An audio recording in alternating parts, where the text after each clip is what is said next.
I've always been obsessed with naming things. If I can name them, I can know them. If I can name them, I can tame them.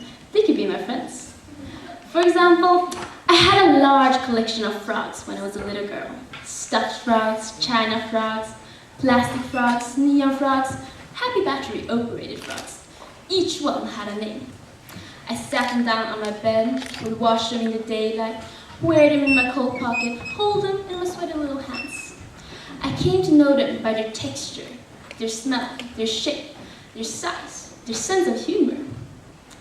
Then they were named, usually in a splendid naming ceremony.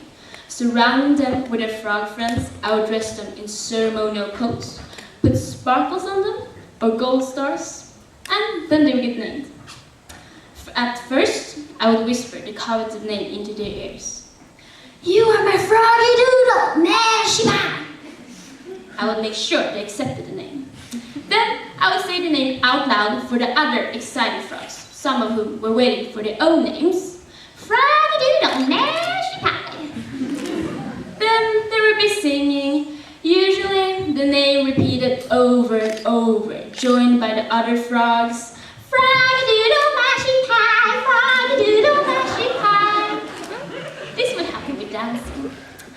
Oh, then I would line the frogs up and dance in and out of them, hopping like a frog, making general frog noises, always holding the newly christened frogs in my hands or arms, depending on the size.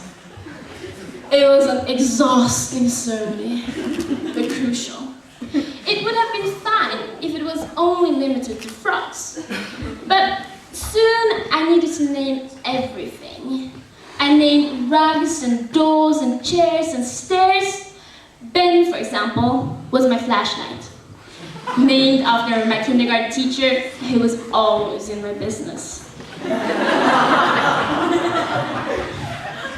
I eventually named all the parts of my body. My hands, Gladys. They seemed functional and basic, like Gladys.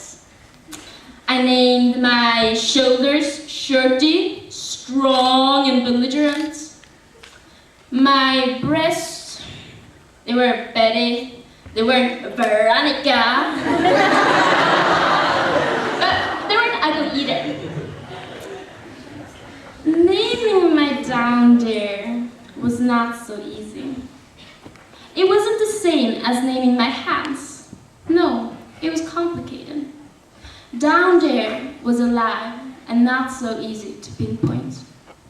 It remained unnamed, and as unnamed, it was untamed, unknown.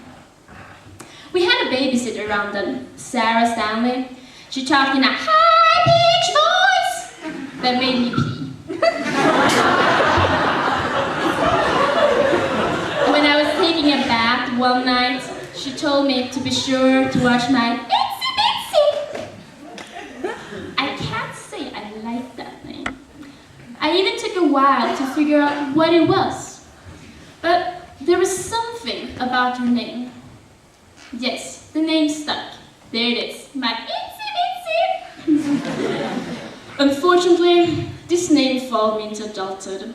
In our first night in bed, I informed the man I would later marry that Itsy Bitsy was a little shy but eager, and if he would be patient, she would surely reveal her mysteries. Well, he thought it was a bit weird, I think. But as it was his nature, he went along with it and would later call her by her name. Itsy Bitsy, it's me, are you there?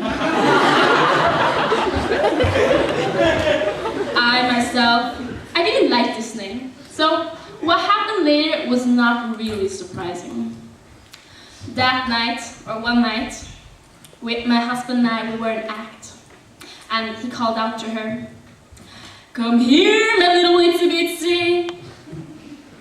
She did not respond. It was as if she suddenly wasn't there. "Itsy Bitsy, it's me, your biggest fan."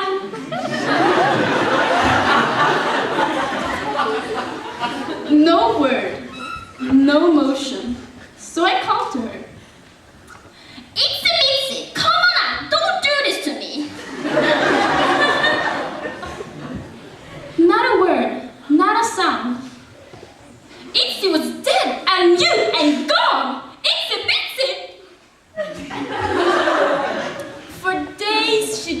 time, then weeks, then months, I became despondent. I reluctantly told my friend Teresa, who was spending all her time in his new women group. I said, "My itsy bitsy, she won't speak to me, she won't return my calls." Who is itsy bitsy? "My bitsy," I said, "my itsy." "What are you talking about?" she said in a voice that suddenly sounded much deeper than mine. "You mean your vulva, girl?" "Vulva?" I said to Teresa. "What exactly is that?" "It's the package," she said. "It's the entire deal."